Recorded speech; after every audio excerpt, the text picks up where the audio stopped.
किसी खास ओहदे पे मकाम पे जगह नहीं मिलती, नौजवान था और यतीम भी था, शौक बन गया दीन पढ़ने का।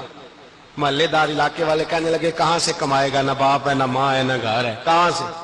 हजरत रूमी कहते हैं नौजवान ने जंगल में झोंपड़ी लगा ली, वहां वो सुबह मदरसे जाता, शाम को जंगल में रहता, वहां अल्लाह अल्लाह करता, सबक याद करता। एक दिन बादशाह की बेटी रास्ता भूल गई, जंगल में आई सहेलियों के साथ, बॉडीगार्ड भी साथ थे पर रास्ता भूल गई। खोती खोती शाम हो गई, ऐसी खोई कि जब रात गहरी हो गई तो आके उस नौजवान के पास रुकी और चिल्लाने लगी।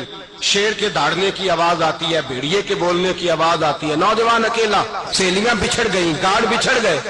कहने लगी मैं परेशान हूं, मुझे जगह मिल जाएगी। नौजवान कहता मैंने शहजादी देखी और मुझे भी पता था कि घर एक ही है और रात को अंदर से दरवाजा भी बंद करना पड़ता है, जंगल जानवर भी आ जाते हैं।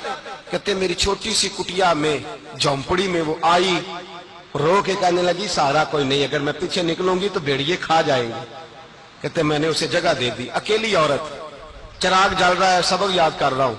मेरे नबी पाक ने फरमाया जहां मर्द औरत अकेले हो तीसरा शैतान होता है। और शहजादी, वो बच्चा कहता है सबक याद करता रहा सारी रात। वो बच्ची को कहा सो जा, पर वो कहती है नींद मुझे भी कहां आई।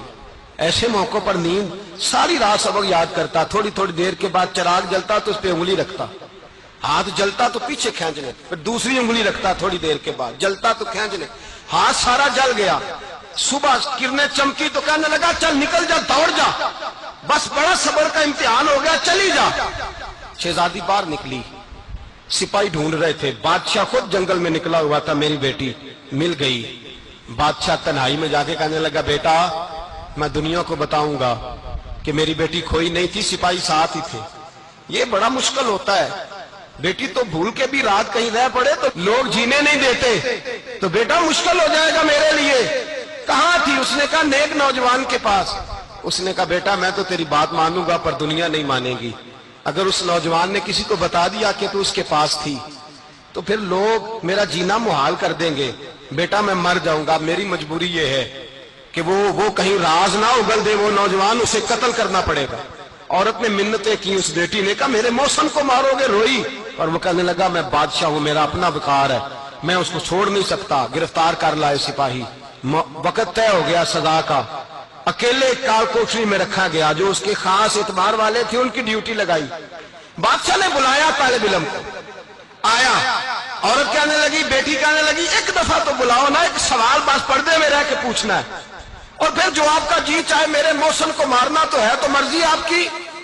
सामने खड़ा किया, नौजवान पर्दे के पीछे, औरत खड़ी हो गई, बादशाह बीच बैठ गया।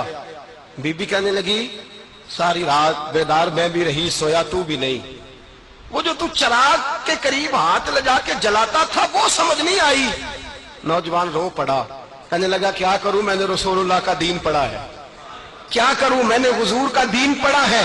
मैंने पढ़ा है कि जानी को सबसे नीचे दोज़ख के सबसे निचले दर्जे में जलाया जाएगा, उसे जहन्नमियों का पीप और रोशा पिलाया जाएगा, गंध खिलाया जाएगा। ये रवायतें पड़ी हुई थी। थोड़ी थोड़ी देर के बाद शैतान मुझे कहता था बदकारी कर ले, मैं अपना हाथ उसी वक्त जब शैतान मशवरा देता तो मैं आग पे करता, मैं कहता अगर ये बर्दाश्त हो गई तो वो भी हो जाएगी। जब हाथ जलता तो मैं समझ जाता नहीं तुझसे तो ये नहीं बर्दाश्त होती तो वो कैसे होगी। फिर मुझे शैतान मशवरा देता कोई देख नहीं रहा, तू बुलाने नहीं गया, खुद आई, मैं दूसरी उंगली लगा देता। मैंने हाथ जलाया और मैं समझ गया जब छोटे से चिराग की इतनी सी शमा की आग नहीं बर्दाश्त होती तो दोज़ख की कैसे बर्दाश्त होगी।